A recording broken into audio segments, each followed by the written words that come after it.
This is Coffee, Country, and Cody. Here we are, hopping down the bunny trail, people. We'd love to wait on you, but we can't.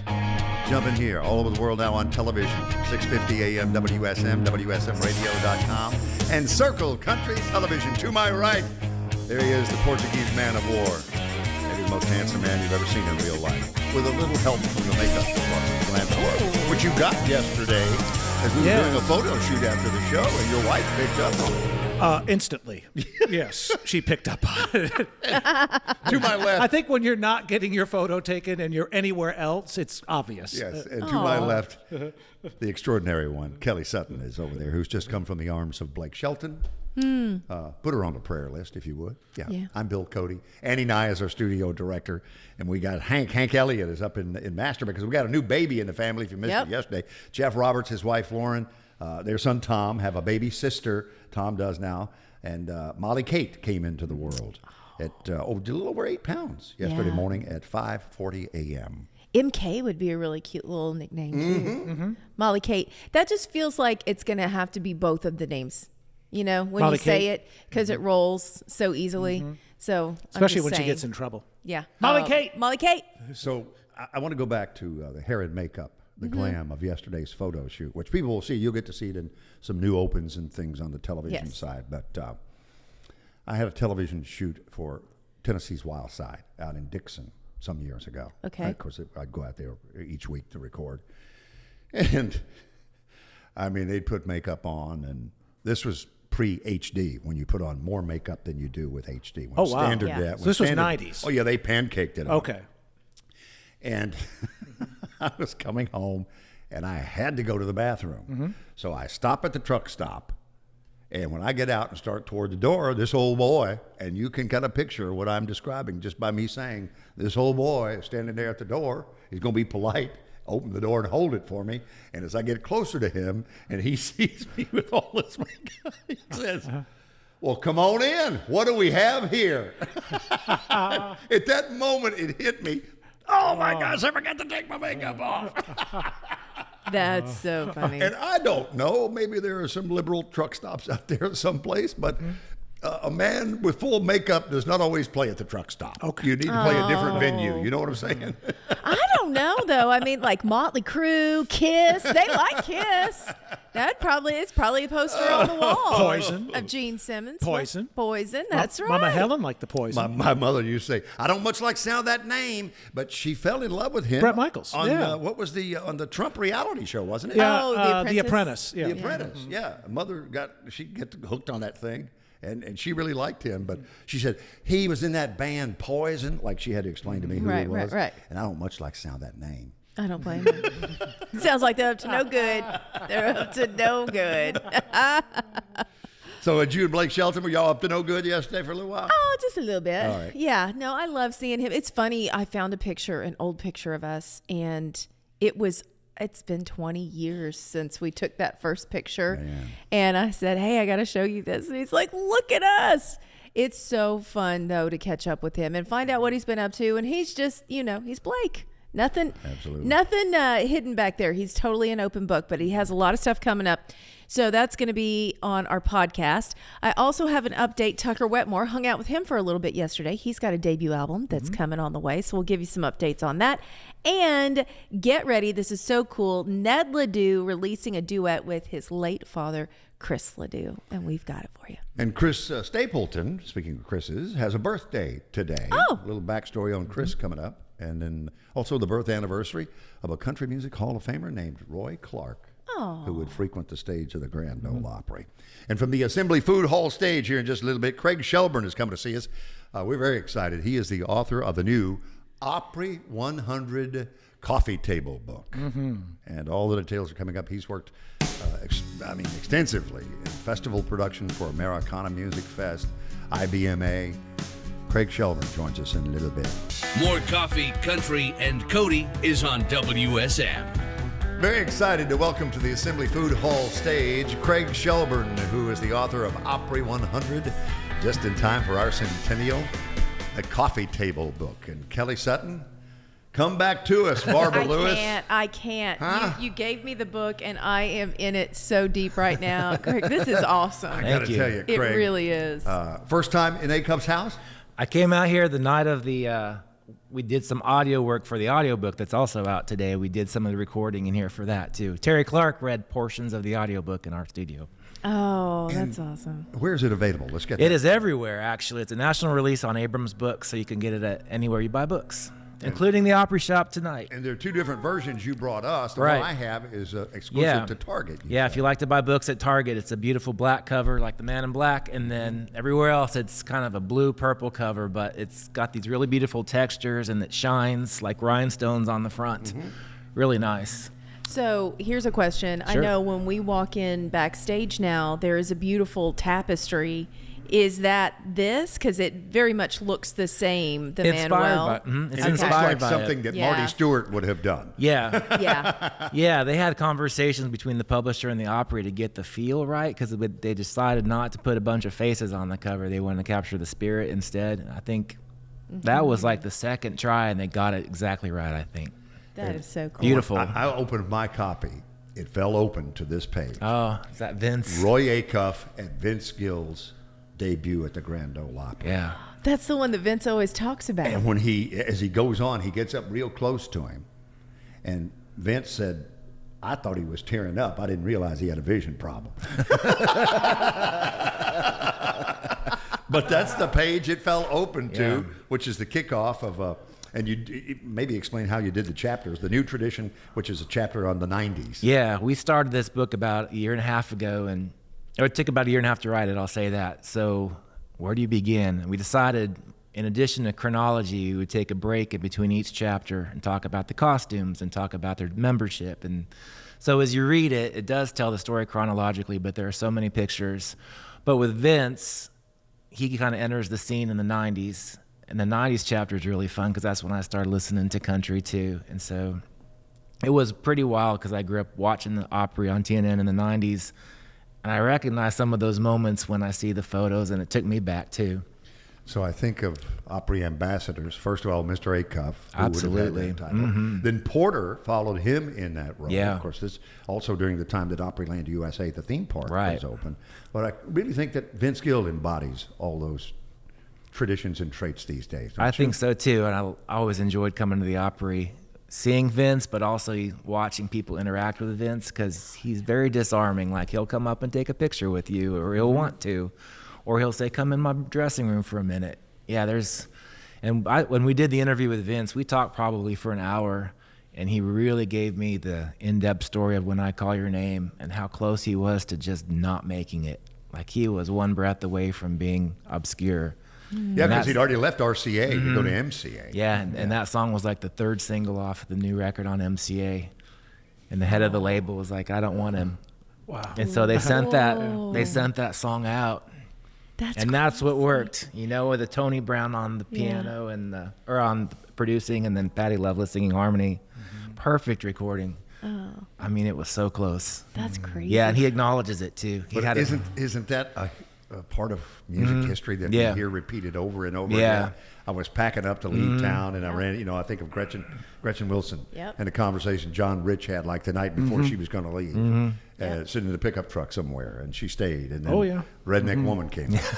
Yeah. For you, what a cool project to be Yeah. involved with. Now, there's an obvious reason why we chose you, because you're really good at what you do. I mean, great work with Americana folks and the IBMA, but it's not like we're going to do a big Opry 101 book. So Right. this is the one we got to get right. Well, it what depends would you? on how well 100 sells. Well, that's I'm a good open point. to it. We may do Opry Hey, 101. A That's deluxe edition. Never a say deluxe. never say never. So That's how we extra roll. chapter. No. Yeah. But as cool as it was there a little pressure involved with this too? It's like, man, I got to get this right. Yeah, I did, and I worked with Brenda Colliday, who was an Opry historian Oh, here yeah. for many Love years, her. Yeah. and she was really able to help me put a lot of things into context about what the greater picture was. And I think really once I figured out that the main character is the Opry itself, it isn't Roy Acuff, it isn't Minnie Pearl, it isn't any of the figures that come through the Opry, it was the actual show. And once that came into focus for me, the structure fell into place a lot more clearly. Yeah, and it was fascinating to watch the story unfold before me because I went into it wanting to find out what the story was. my background is in journalism, so I did not approach this as like, here's the story that I think it is, and I'm going to tell you. Yeah. It was like, what's the story? I got to figure it out. And then once I kind of figured it out, then that's what ended up on the page. What was one thing that you found out that just really kind of, it opened up everything for you? What was one story you hadn't heard before that was surprising and kind of helped lend itself to this? Yeah, well, I found the Harry Stone and David Stone era of the Opry, like in the 40s, very fascinating. And the fact that the Opry was in East Nashville for a couple years at the Dixie Tabernacle. And it was anything but a tabernacle. Yeah, it was not. Looked like a pole barn. Yeah, you picture this grand ballroom, and I'm like, oh gosh, no wonder why they wanted to get out of this place. Fatherland, wasn't it? Yeah, On I think it Fatherland was. Street? Yeah, and it's just fascinating how the power plays behind the Opry really changed the look of the show. Like when George D. Hay went away for a little bit, Harry Stone brought in some vocal groups instead of the string bands, and that was controversial because now we have something that's more pop flavored than the string bands, but it worked and people liked it. And so I also I didn't know until I wrote this about how the commercial breaks and the segments kind of came into Opry history.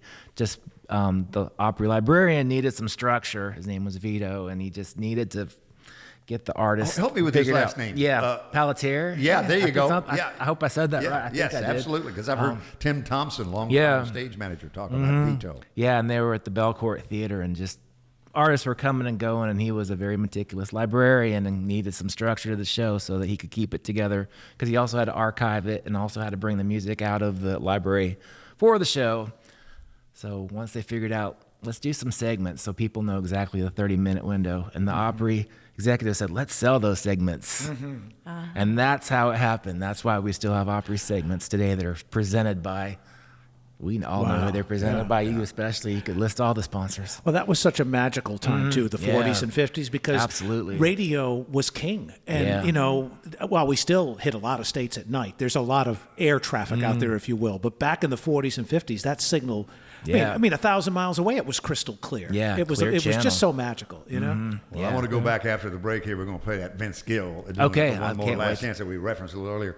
But go back to the very beginning when October the 5th, 1925, WSM came on the air, and about 6 weeks later, what we now know as the Grand Ole Opry 100 came into being.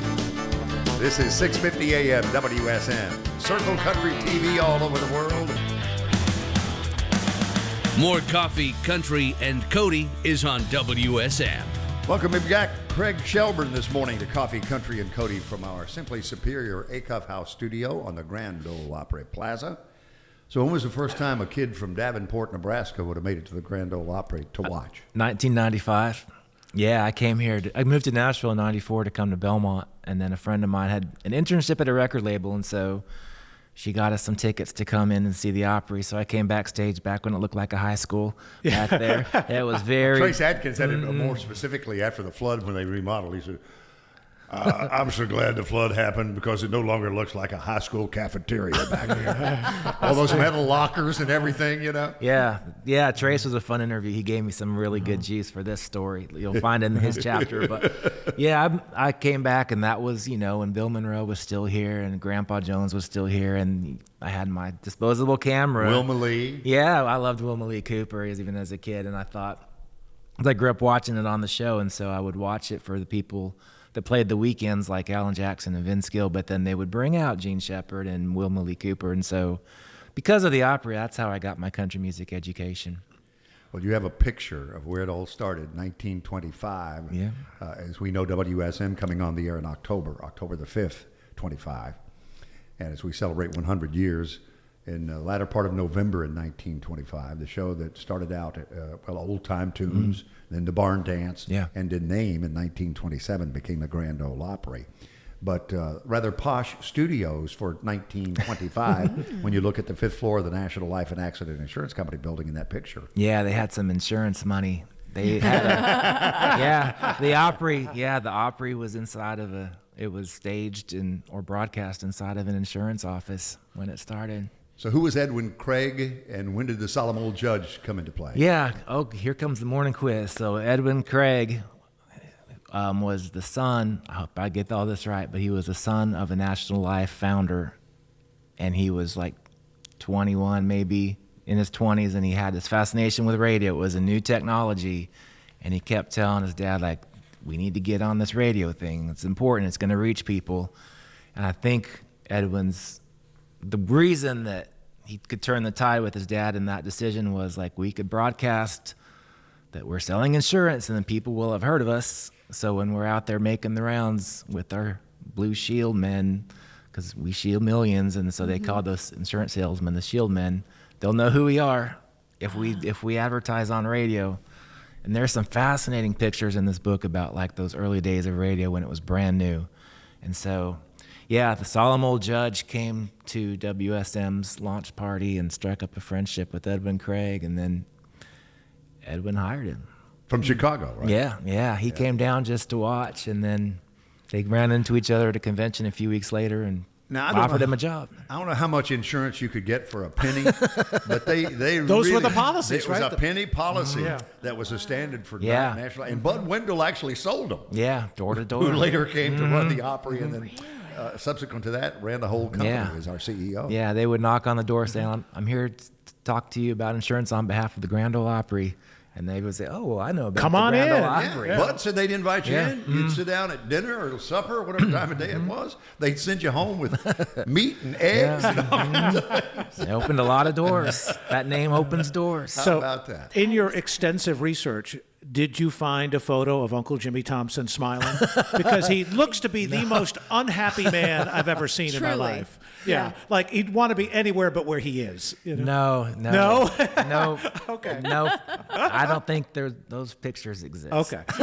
No, I've never seen one if they did. Well, I've often said, hey, he fought in the Civil War. That's right. You wouldn't be smiling either. Yeah. Now, Uncle Dave Macon, you couldn't get him to stop smiling. He was a partier. You know? Absolutely. And you've got so many wonderful stories in here, but of course I went straight to Minnie Pearl. Yeah. And just the whole backstory on her and developing the character. And I don't know that I've seen this particular picture. Yeah, what a beautiful of her. photo. These are gorgeous. Yeah. I mean, there are so many pivotal people. As you said, the Opry is the center stage of this book, but these characters are really what make it come to life. Yeah, Minnie Pearl's section was really fascinating to write because she was pretty much at a dead end when the Opry came calling.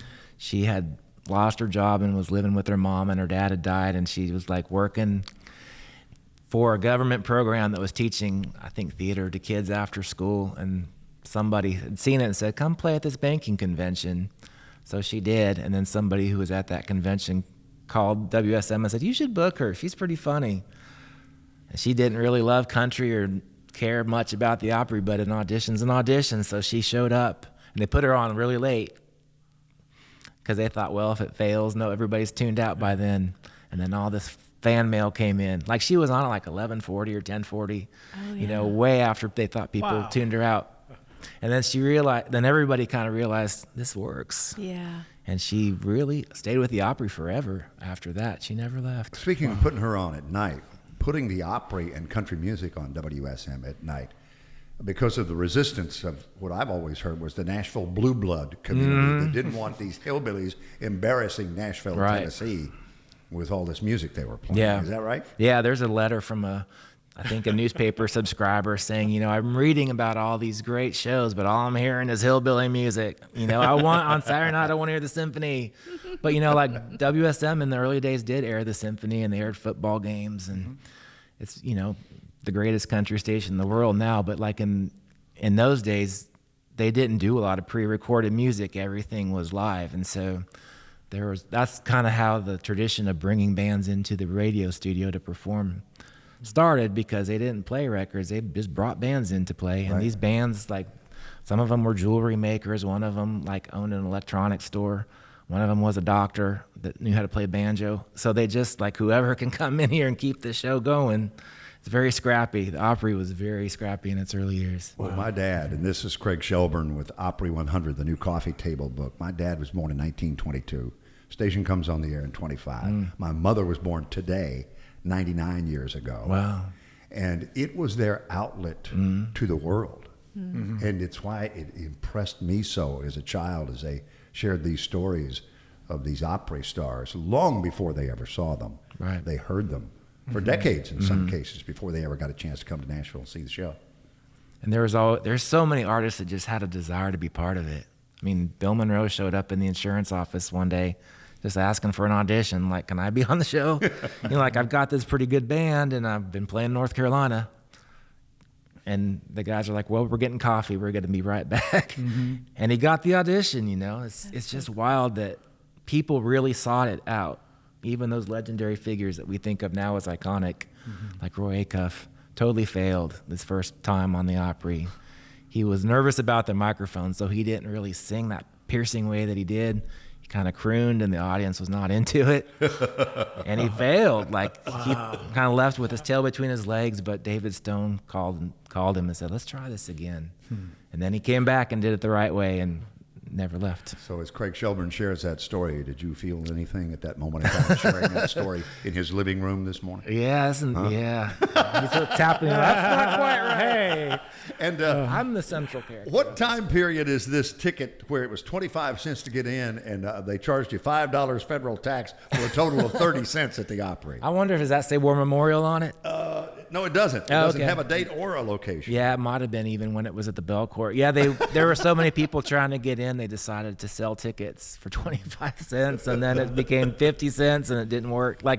People would pay anything to get into the Opry. We're up to $1 now, I think. Well, yeah, if you want a good seat. Hey, real quick, both Bill and Kelly have mentioned the photos in there, and we were so fortunate to get to be friends with Les Leverett the last few years of his life. What a guy. I'm sure you dug through the archives of Les Leverett. Absolutely, photos. yeah. And Brenda Colliday, that helped me write this book, ingenious. She knew Les well and did a very good job of IDing people in the photos. So it's, even if you never read it and you just look at the pictures, you're going to learn the story of the Opry too. You'd like them to read it, though. Yeah, I would like you to read it. Right. And it moves fast, I'll say that. Like, it's a heavy book with a lot of words, but you have 100 years of history to tell, so it doesn't dwell on any certain era or person. It really goes by fast when you start reading. All about the show that made country music famous. Yes, to absolutely. the world. And a couple of different versions. Kelly, would you hold yours up? Because mine looks different than hers, but it's the same book inside. It is. And tell the people again where they can get it. Yeah, the blue edition is pretty much anywhere you buy books. If you buy it at Barnes & Noble, there's an exclusive poster inside. And then the black edition is a Target exclusive, which I bought at the Target website. And you can kind of catch the light a little bit. You can see the words Grand Ole have a shine to them, and the rhinestones around it have a little shine, even around the roses. So Porter would be proud. He would be proud, yeah. Yeah, Porter's in there telling a story of bringing James Brown to the Opry. That was a great story to tell. That sweet picture of a tribute night to him where Dolly is singing I Will Always Love You, and he's sitting on a stool. Unforgettable. Backed by Marty Stewart and the Fabulous Superlatives. That was the band. Yeah. And then what's the insert before we go? It's just a poster? Oh, yeah. That's the you can Barnes & pop Noble. that open. It's just a poster that you can hang up on your fridge or your wall, or, and Look at that. That's it's cool. nice. There you go. Thank you so much, Craig. You're welcome. My pleasure. Thanks for having me. tonight. It's out today, yeah. Yeah. I'm seeing Kelly tonight on my Opry debut. You want to put on your props for the song we're going to play right now? Yeah, it's rose-colored glasses, Come on, right? gotta get them on. I hope you have more success. I do. From JohnConley.com. Yes. John was one of my favorite interviews. I hope your debut goes better than Acuff's did. Yes. That's the Grand Ole Opry, which Craig Shelburne is helping make more famous in its 100th year. Opry 100 with a new coffee table book that we just finished talking about from the Assembly Food Hall stage. And we're going to put Mike Delevante doing solo work. Normally seen next to his brothers, the Delevantes, but just ran into him in the green room a little bit ago.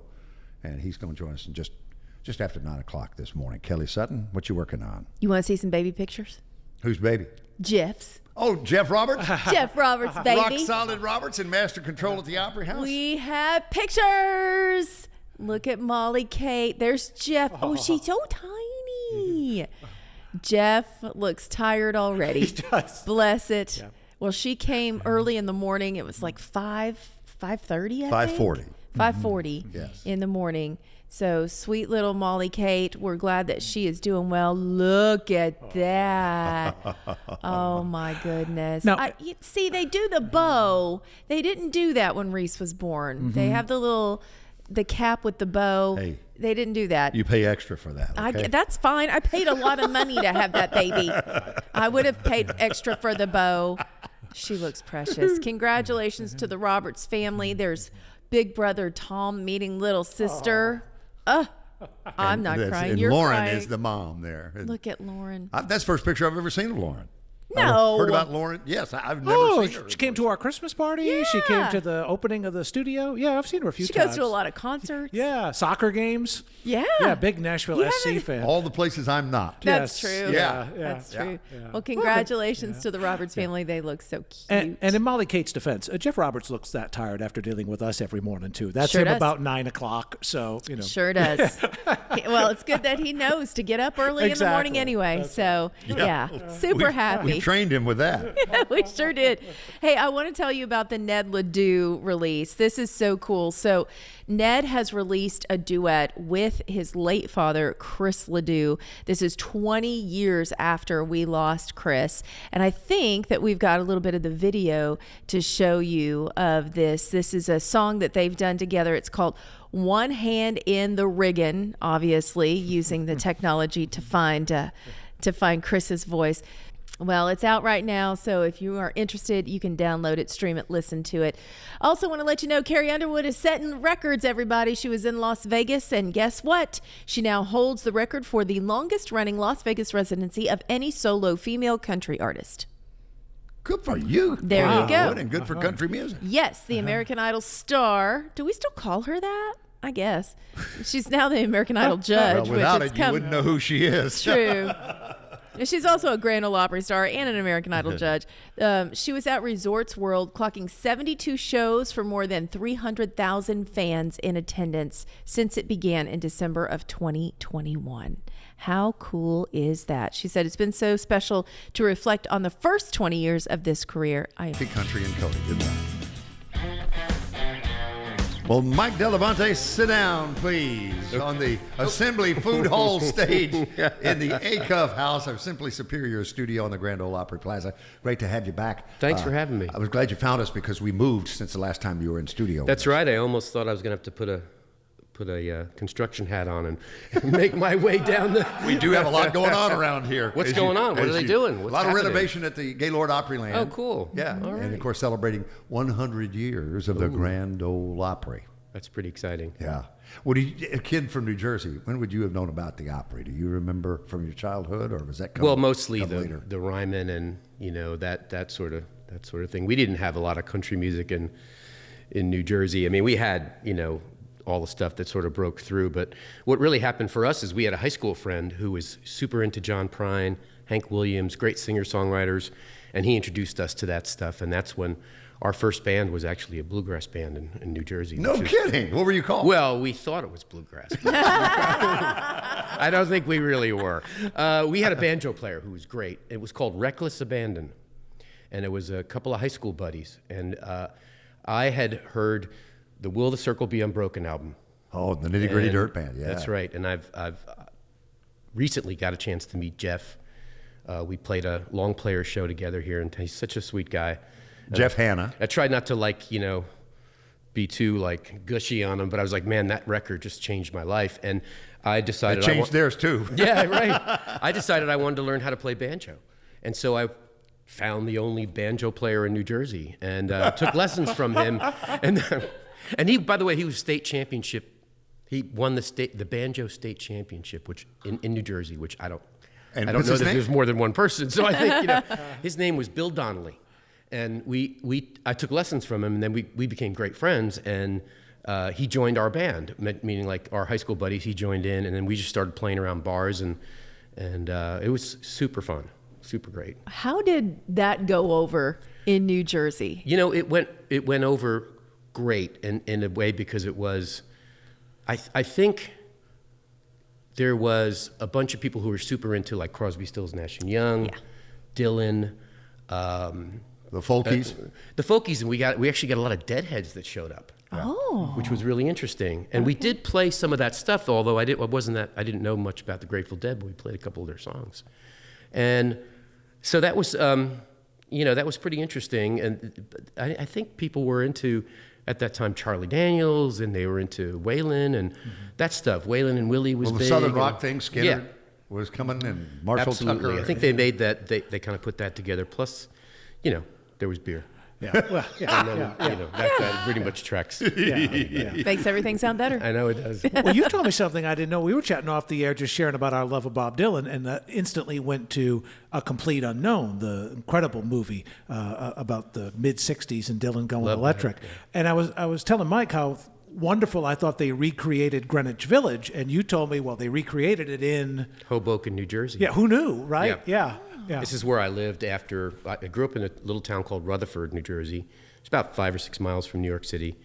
And then a lot of people after college moved to Hoboken or Jersey City, if you've ever heard of that. Yeah. It's right on the Hudson River. Hoboken, I think Sinatra famously, right? Mile Square City, and that's where Frank Sinatra was born. Yeah. And so it still has that feel a little bit? Yeah, I was there about a year ago. Yeah, it has all these little, it looks like Brooklyn or, Prospect Park area where it has the brownstones. When my wife went there the first time, she's like, Sesame Street. Is this? That's what I mean. Well, she grew up in. They got trash cans too, for sure. They grew up. She grew up in Georgia, and she's like, this must be, Sesame Street. So it's all charming brownstones, and so they took that area, which is still similar. Some of the storefronts are similar, and they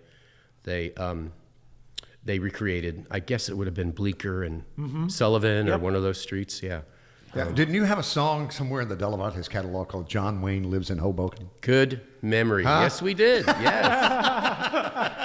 And we just played that. We were just up in New Jersey, and it was really nice. We had a little event at our high school growing up, and my brother and I went up there, and we ended up saying a few words and singing some songs, and we ended up singing that one. With a name like Delevante, how did they arrive in New Jersey, New York? Do you know your family's backstory? What did your folks do? The name Delevante, they actually, it's a pretty wacky story. They were Spanish. Delevante is actually Spanish. Okay. I've got different relatives who say Spanish, Moroccan, whatever. They ended up getting kicked out of Spain back in like the 1600s, and they moved to Jamaica. And they lived in Jamaica for several hundred years. And then they came to, my great-grandfather worked on the Panama Canal. And then he went from the Panama Canal. This is more than you bargained for. No. I love it. And then he ended up bringing the family to New York City, 1904, and then they lived in New York and Brooklyn and Clifton, New Jersey, then Rutherford. So yeah, most of my friends can pretty much track where their folks come from. What you're saying is Montego Bay or Hoboken. There we go from there. Okay. And I've never been to Jamaica. I need to. Have you guys been to Jamaica? Yes, I hear love it's pretty it. nice, right? It's nice, very nice. So Mike Delevante, if you just joined us with a solo album, you think of him with his brother Bob. Yes. How did the solo album? How do we arrive at you just? Well, we had done a COVID project like a lot of artists did, and we did a record. We came back after like 20 years and did that record. It was called 1,000 Turns, and you guys are great. You had us on in the other location, and then I started writing for the next record, and something sort of happened where some of these songs felt a little bit different to me. They felt a little more personal. I feel like I was journaling my issues, probably. I don't know.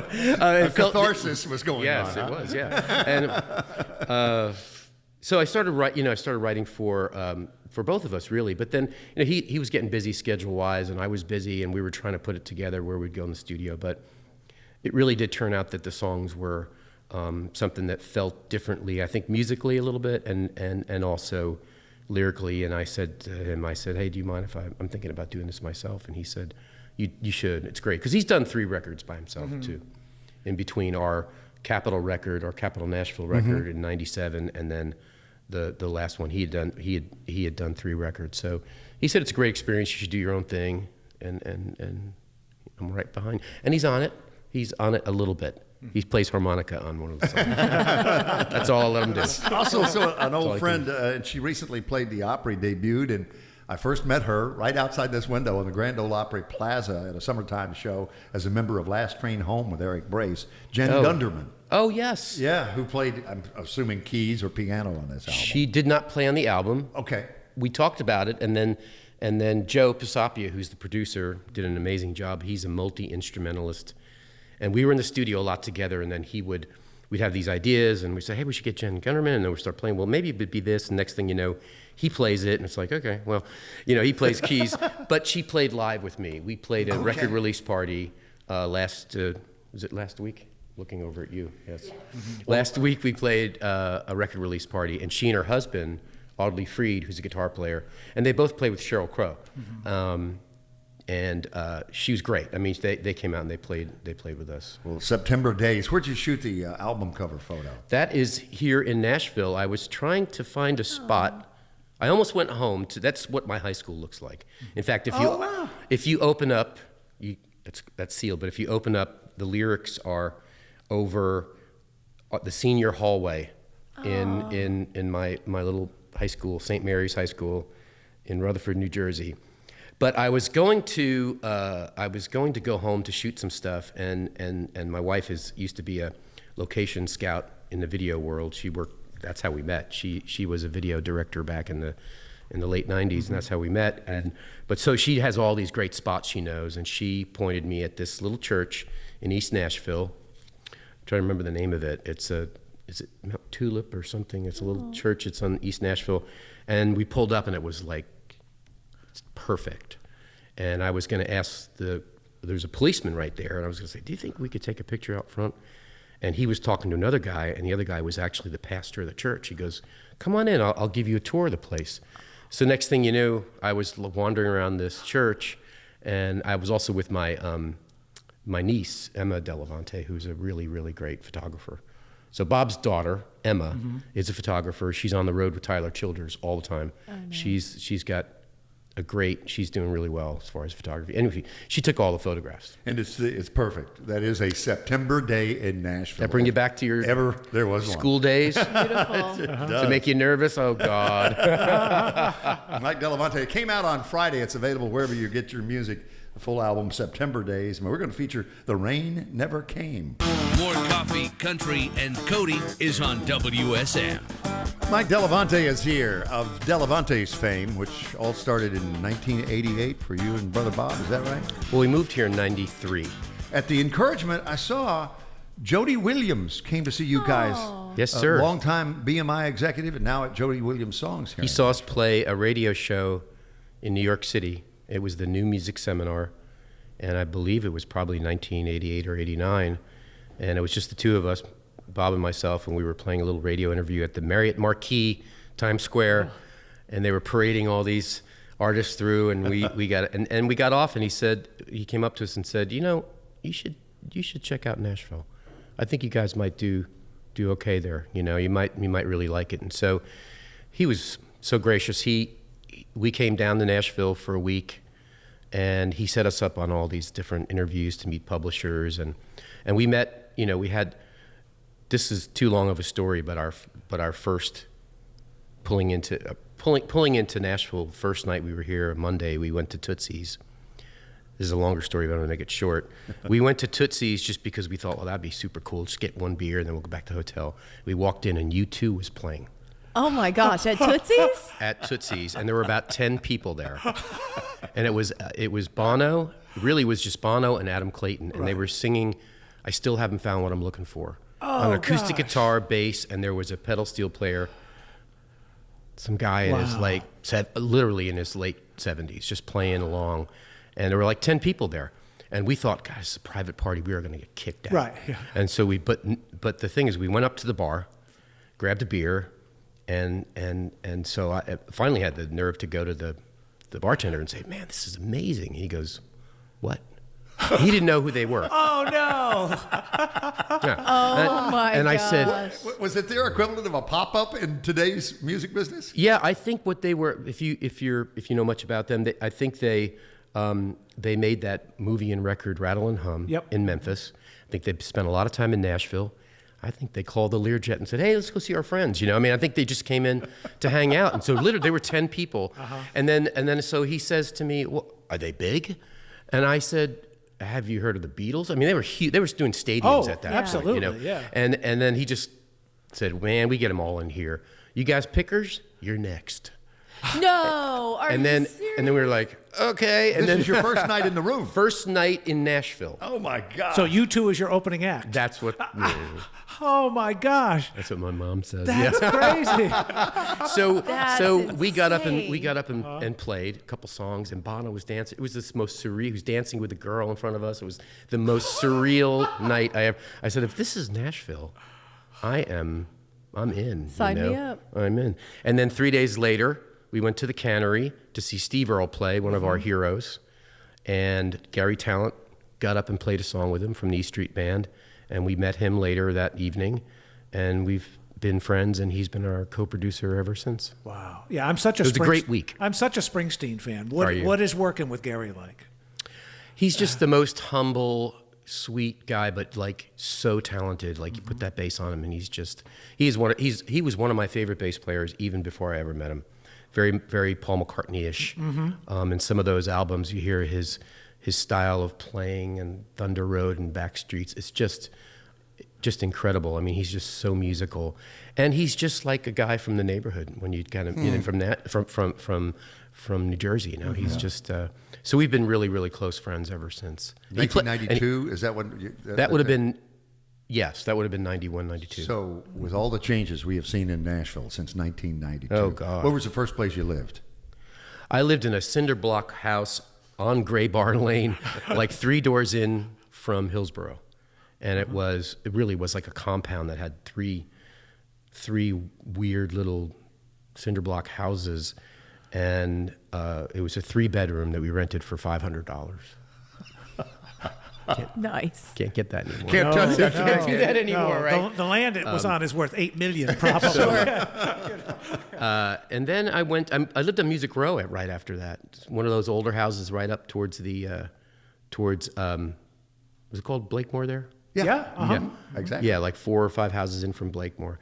And I was on the road once we did 3 months in Europe with Steve Earle, and we were talking one day, and he said, where do you live? And I told him, he goes, you know, I think it was 1704 or something like that, 16th Avenue. And he said, that's where I lived.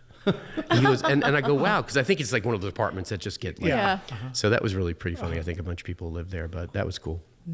Yeah, there's nothing there now except for condos, sadly. You Are were they all there condos? yesterday, weren't you? Yeah. All those houses, are they all condos a now? lot, there's still a few, but Yeah. a lot of them are gone. So Is that where you live? Yeah, it's sad. No, Don't but I tell work anyone down where there. you No, I work down there, and it is sad. I mean, we work in a cute little house that they decided to keep, but a lot of them have been Airbnbs and stuff. You have to drive by every once in a while and see if it's still there, right? Oh, yeah. Yeah, no, it's cool. It's like, I think that stretch of like maybe 7 or 8 houses are still there. They don't look like they've been touched. I don't know what they are anymore, but, you know, they might be publishing companies or law firms or something right now. Probably. September Days is brand new solo work from Mike Delevante, who's got a guitar, and you got a lyric sheet, and you got a cup of tea. Are you good to go live? I'm good to go live. I'm going to give it my best shot. I just got off an Let's do airplane it. with a little cold, but let's see what we can. Do you notice, having lived in Nashville a long time, when you go other places, you come back and get sick? Because there's just something in the air. Like, I'm healthy everywhere until I come back here, and then I can't talk anymore, you know? So. Yeah, well, I'm going to do it. Stop me if it's horrible. And then we'll play it off the record. So what are you doing? Never. What's that? What song are you going to do? I'm going to do the last song on the record. It's called Going Home. Okay. Mike Delevante live, new solo record, September Days, available wherever you get your music. You'll find it there. Truly Handmade Records. I love the name of the record company.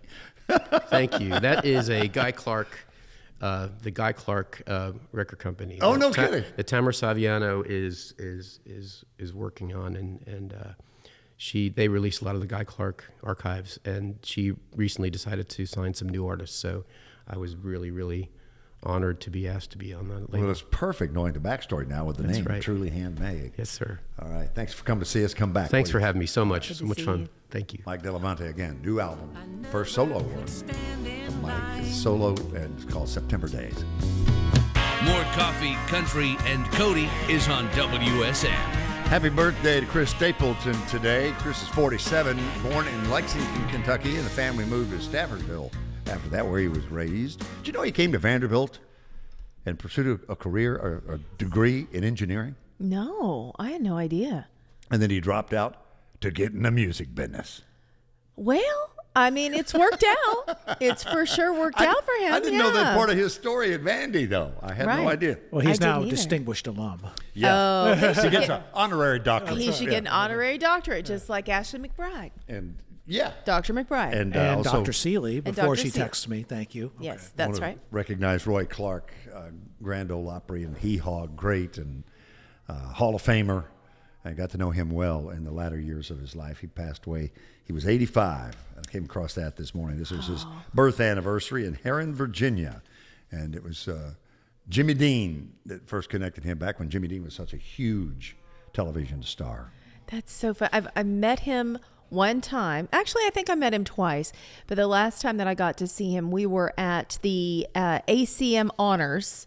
And he was being honored that night. And he was walking the red carpet. And I have the best picture of him. His eyes were so crystal blue. And I remember seeing him thinking, man, I can see where you would have been quite the Lady Killer. back in the day. That's what I'm talking about. Eye 'Cause candy, ladies. He was just charming. Yeah, they had a Loved twinkle him. to him like he was up to a little mischief. Yes. Reminded me of my grandfather. He had the same kind of eyes. Yeah. Just like, something behind there. He's working on something all the time. Man, oh man. Hey, we got breaking news. Breaking country music news. Oh, hang on. Hold on. I'm going to wait for it. Somebody we know? Yeah. Grand Ole Opry member? Yes, it is. And he might be listening this morning. Okay. New album coming from Dierks Bentley. Yes, he has a brand new album. It was just announced. Coming up, his 11th studio album, y'all. Broken Branches is coming out June 13th on Capitol Records. He said he has come to appreciate the knots and gnarl more than ever in those branches of the tree. So this is Broken Branches. I'm excited to hear what the new stuff is sounding like. She Hates Me, is the current single. We love that one. She Might Hate You. She should be falling on top of me, but she hates me. Is that what he said? No, that is not what I don't know what the lyrics are, but that was not That's it. exactly what it sounded like. So on the track list, let me give you a little sample of what Okay. we're going to get. All right. Cold Beer Can, Jesus Loves Me, She Hates Me. Those are right next to each other. Jesus Loves Me is first, She Hates Me is second. Something Worth Fixin', Standing in the Sun, Well, Whiskey, Broken Branches, Off the Map, Near to You, featuring Miranda Lambert. Oh, nice. That's going to be good. For As Long as I Can Remember, written by Devin Dawson, which I love, and Don't Cry for Me. So lots of good stuff coming. June 13th is when that will be released. And Dierks, we take radio station copies, promotional, not for sale, here on Coffee, Country, and Cody. Just putting that out there. Didn't he used to put those in an envelope and send them out for people at And some point? they would punch a hole in the top right-hand corner of the album. Yeah. Later CDs, they would do the same thing. So Yeah, I still have some of those in you my just house. find them at the record stores where old disc jockeys would go turn their stuff in. Yeah. That's where a lot of mine ended up. I'm not going to lie. Go to Phonolux. They still Yeah. do. Yeah, Yeah. absolutely. Yeah. All right. Well, our friend Eric Church has broken ground on Chief Cares. This is such a cool idea. He's really been front and center to help all of those that were impacted by Hurricane Helene, and that was in North Carolina, his home area. Well, now the Blue Haven Housing Development has started to break ground. It's in Avery County, that's North Carolina, right where he grew up. And this is all funded by Chief Cares, a nonprofit Eric and Catherine Church organization. They founded this in 2013. They're going to have 45 houses, a mix of 1, 2, and 3 bedroom floor plans, and selected families will be able to live there for 3 years and get help with housing expenses as they get back on their feet. Isn't that amazing? So cool. And they're Good supposedly work. moving Good work. in at the end of the summer. So even though they're breaking ground now, they're going to get this thing up and move in and get it done. So first families will be moving in end of summer. Very, very nice. All right, Tucker Wetmore, he's got a new album coming, his debut. He's already had a couple number ones, but the new debut album will be coming to us next week on the 25th. It's his first full length. It's got Wind Up Missing You on there. It also has his current single, 321. He is up for New Male Artist of the Year at the ACMs, and he's playing Stagecoach the day his album drops. I don't know who planned all of that, but that's pretty smart and pretty strong.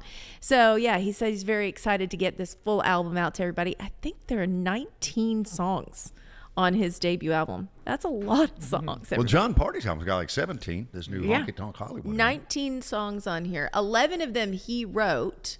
And so I asked, well, why didn't you stop at 11? If you wrote 11 of them, you could just be like, well, here's the album. I keep all the money that way. And he said, I have so many really good friends who are incredible songwriters, and I wanted to make sure that they got a chance to be on the album too. I was like, look at you building your community. Paying it forward. Okay, one more story for you. Carrie Underwood just set a record in Las Vegas. Congratulations to her. She wrapped up the Reflection residency. She is now the longest running Las Vegas residency of any solo female country artist. 72 shows, more than 300,000 fans saw her in Las Vegas. All right, and 47%, according to Wallet Hub, 47% of the American public will not be dying eggs this year. That's going away. $24 billion in Easter egg-related spending. $189 per person. 77% of you eat the bunny ears of a chocolate bunny first. Things you learn on Coffee, Country, and Cody. Charlie Manos, that's Kelly Sutton. Andy Dyer, studio director. Hank Elliott in master control. I'm Bill Cody. I'm more concerned about what the other 23% eat first.